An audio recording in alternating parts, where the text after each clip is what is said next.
1月30日星期五，今日嘅聖經金句係取自馬爾谷福音。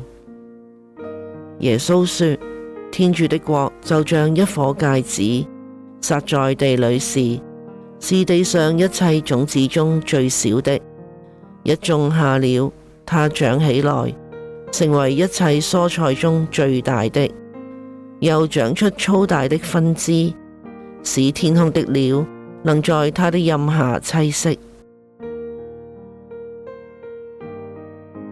我哋反省一下，為咗令到群眾容易明白，耶穌用咗比喻嚟到教導佢哋，天國嘅基礎係在於細小嘅事情上面。例如芥子雖然好細，但長大咗之後就好有用噶啦。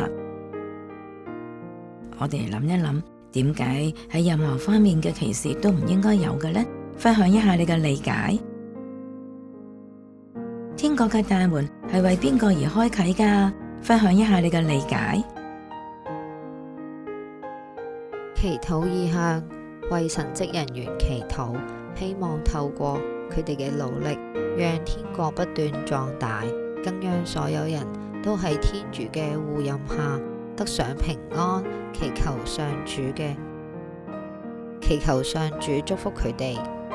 行動回應，將芥子嘅比喻完整地閱讀完，然後將自己嘅理解同爸爸媽媽或者同學分享。